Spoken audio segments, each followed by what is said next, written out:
Halo semuanya, Assalamualaikum warahmatullahi wabarakatuh. Selamat pagi, siang, dan malam kepada Pamindra dan teman-teman semua yang menonton video ini. Perkenalkan, nama saya Syahnas Putri Dinda Wijaya dari Statistika FIPA Angkatan 2023. Apakah kalian semua tahu bahwa peringkat kedua jenis kanker terbanyak pada perempuan Indonesia adalah kanker leher rahim atau kanker serviks, di mana 36.000 itu didiagnosa setiap tahunnya, di mana 3 dari 5 perempuan yang terdiagnosis kanker ini itu meninggal dunia akibat penyakit ini. Tentu hal ini menunjukkan betapa seriusnya penyakit kanker leher rahim atau kanker serviks pada perempuan di Indonesia. Meskipun kanker leher rahim ini pada dasarnya merupakan penyakit yang dapat dicegah dan dideteksi lebih dini, tetapi karena kurangnya pengetahuan terkait pencegahan dan juga terkait penyakit ini, kebanyakan kasus ini tuh baru diketahui ketika sudah stadium akhir, sehingga pengobatannya ini sedikit lebih kecil untuk ada sukses peluang keberhasilannya. Dalam sebuah kajian epidemiologi, analisis deskriptif terhadap jumlah kasus penyakit dari waktu ke waktu memiliki peranan penting untuk menggambarkan beban dan pola kejadian penyakit di suatu wilayah. Kota Cimahi sebagai bagian dari Provinsi Jawa Barat memiliki dinamika penduduk dan pelayanan kesehatan yang dapat memengaruhi jumlah kasus kanker leher rahim yang terlaporkan setiap tahunnya. Oleh karena itu, pada penelitian kali ini saya akan melakukan analisis epidemiologi terhadap kasus kanker leher rahim di Kota Cimahi pada periode 2017 hingga 2024. Pada penelitian kali ini saya ingin menjawab 4 pertanyaan, yaitu bagaimana sih gambaran jumlah kasus kanker leher rahim di Kota Cimahi selama periode pengamatan. Lalu saya ingin juga mengetahui bagaimana perkembangan atau tren kasus kanker leher rahim di Kota Cimahi selama periode pengamatan dari tahun ke tahun, bagaimana gambaran prevalensi kanker leher rahim, dan juga bagaimana persebaran spasial kasus kanker leher rahim. Jadi sebenarnya apakah kalian semua sudah mengetahui apa itu kanker leher rahim? Jadi kanker leher rahim atau bisa disebut dengan kanker serviks adalah keganasan pada leher rahim yang disebabkan oleh infeksi human papillomavirus atau HPV yang bisa menular melalui hubungan seksual. Lalu, epidemiologi yang merupakan ilmu yang mempelajari distribusi dan determinan kejadian penyakit dalam jumlah populasi serta penerapannya untuk pengendalian masalah kesehatan dapat digunakan untuk menganalisis kanker leher rahim. Untuk data yang akan digunakan adalah jumlah kasus kanker leher rahim yang didapatkan dari Open Data Kota Cimahi dan juga jumlah populasi perempuan di Kota Cimahi dari Badan Pusat Statistika Indonesia, di mana variabel penelitian ini yaitu adalah tahun, kecamatan, puskesmas, jumlah kasus kanker leher rahim, dan juga populasi perempuan. Metode analisis yang akan saya gunakan yaitu adalah analisis statistika deskriptif, di mana akan menggambarkan pola data dan juga sebaran data. Terdapat analisis prevalensi untuk menggambarkan proporsi kasus dalam populasi perempuan. Terdapat analisis spasial di mana dilakukan untuk memetakan prevalensi kanker leher rahim berdasarkan wilayah administratif, kecamatan, dan per tahunnya. Lalu digunakan model regresi Poisson dan model regresi negatif binomial. Kenapa menggunakan model regresi Poisson? Karena model regresi Poisson ini cocok untuk data yang digunakan, di mana data yang digunakan ini merupakan variabel respon, memiliki variabel respon berupa jumlah kasus kanker leher rahim yang bersifat diskrit dan merupakan data hitung atau data. Jadi model ini mengasumsikan bahwa jumlah kejadian mengikuti distribusi Poisson dengan rata-rata yang sama dengan varian serta observasi secara independen. Tetapi jika model Poisson ini overdispersi, maka ada backup plan di mana kami dan saya akan menggunakan model negatif binomial. Model negatif binomial ini digunakan juga karena cocok untuk data jumlah kasus bersifat count dan menunjukkan adanya overdispersi. Lalu bagaimana sih hasil dari penelitian yang saya gunakan?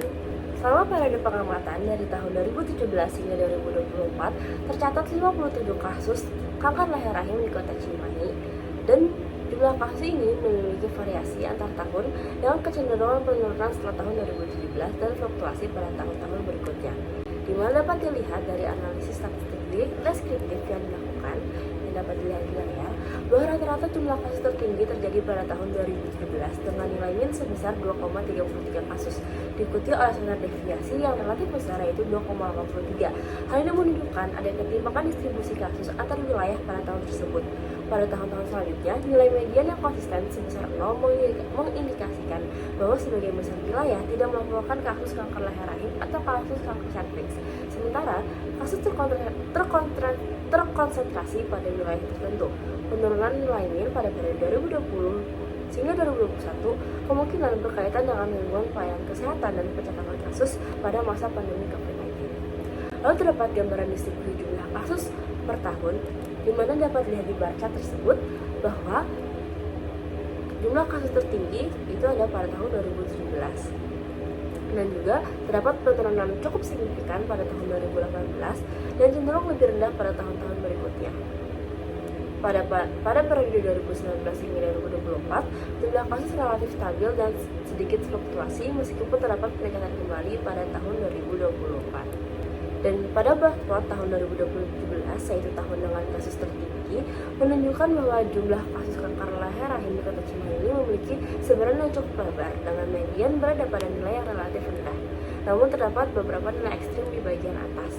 Lalu juga untuk box plot tahun 2020, tahun di paling rendah, melihatkan bahwa sebagian besar data terkonsentrasi di sekitar nilai 0 dengan rentang antar kuartil yang sangat sempit serta median yang mendekati 0.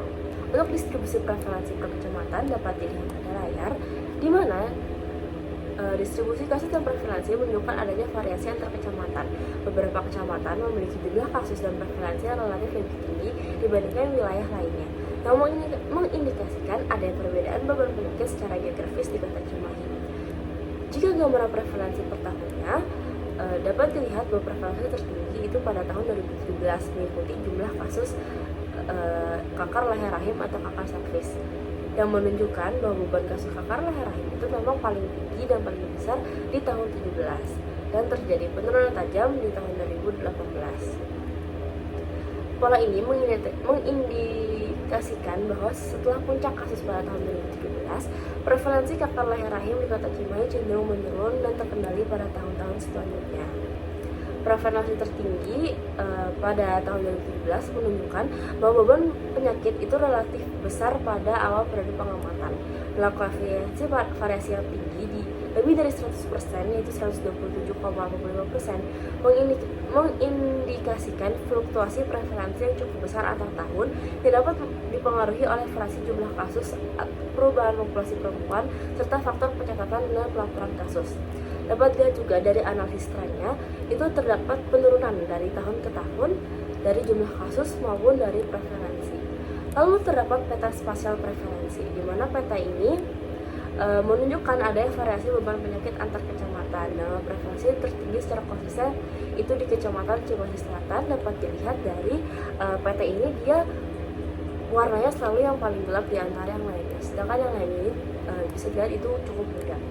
Lalu untuk pemodelan, pertama dicoba dulu model Poisson, karena model Poisson ini dinilai paling sesuai dengan data yang dimiliki oleh peneliti. Proses fitting model dilakukan menggunakan maximum likelihood estimation dan juga menggunakan IC, di mana hasil estimasi menunjukkan bahwa variabel ini berpengaruh signifikan terhadap jumlah kasus dengan p-value-nya yang sangat kecil. Tetapi dilihat bahwa model Poisson ini memiliki overdispersi, yaitu 3,21, sehingga model Poisson ini tidak bisa digunakan dan harus menggunakan model alternatif yang lebih sesuai, yaitu model negatif binomial, di mana model negatif binomial ini mampu mengakomodasi variasi data yang berlebih.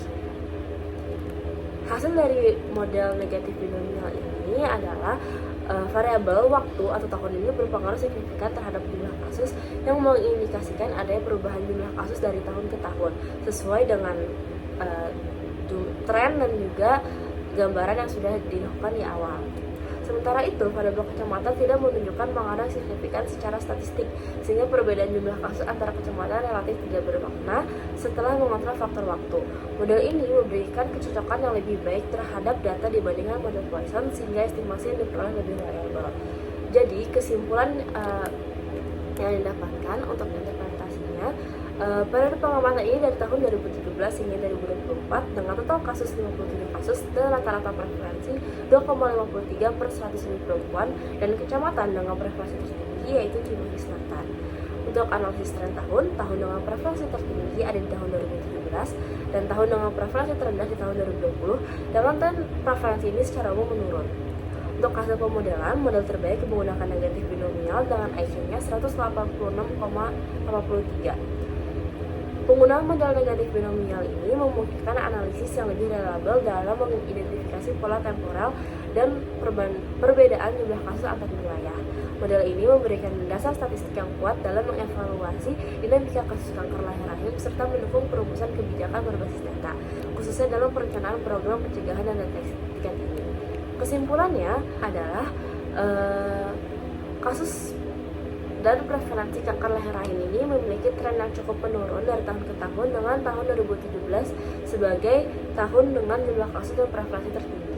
Dan juga Kecamatan Cimahi Selatan secara konsisten menunjukkan dominasi kasus dan prevalensi yang lebih tinggi dibandingkan wilayah lainnya.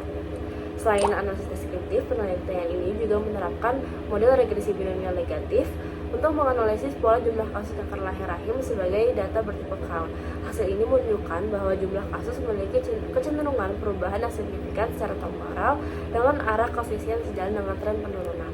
Saran yang digunakan adalah untuk pemerintah untuk melakukan upaya yang dilakukan untuk meliputi penguatan program screening dan deteksi dini melalui pelayanan IVA atau pap smear di tingkat puskesmas, peningkatan edukasi kesehatan reproduksi bagi perempuan usia berisiko, serta penguatan sistem pencatatan dan pelaporan kasus agar data yang dihasilkan lebih akurat dan berkesinambungan, dan juga agar perempuan Indonesia ini lebih mengetahui mengenai kasus kanker lahir rahim di usia dini.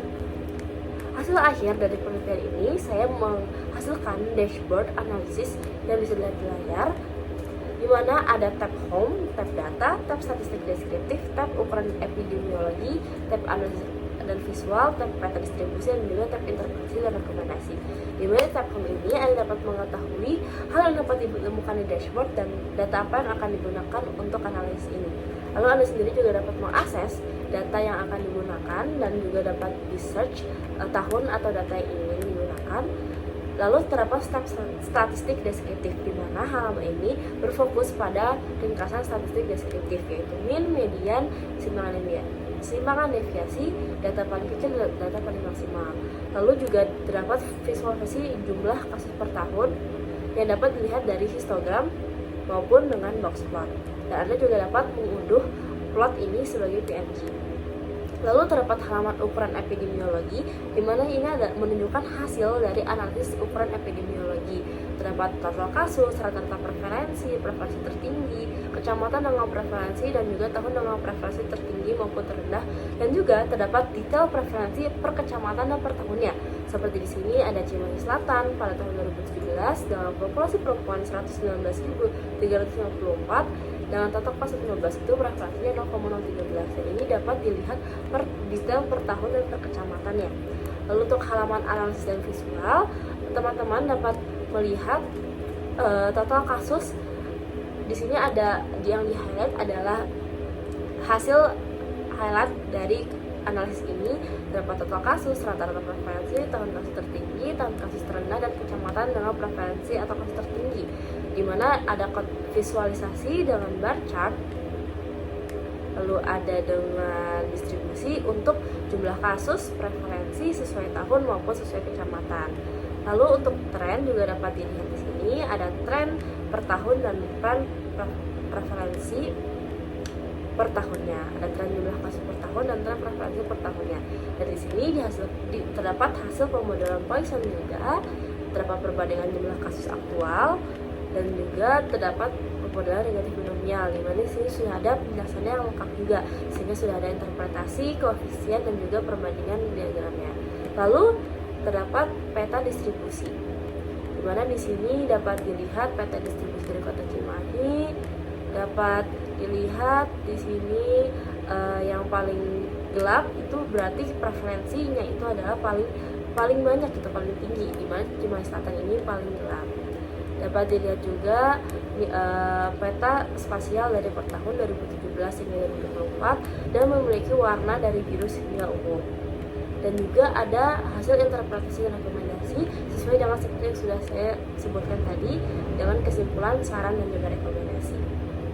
Segitu saja penjelasan saya tentang penelitian yang telah saya lakukan di analisis kasus kanker leher rahim di Kota Cimahi pada periode 2017 hingga 2024. Semoga video dan penelitian ini bermanfaat bagi saya sendiri dan bagi teman-teman semua yang menonton, dan juga bagi populasi perempuan di Indonesia, terutama di Kota Cimahi. Terima kasih. Wassalamualaikum warahmatullahi wabarakatuh.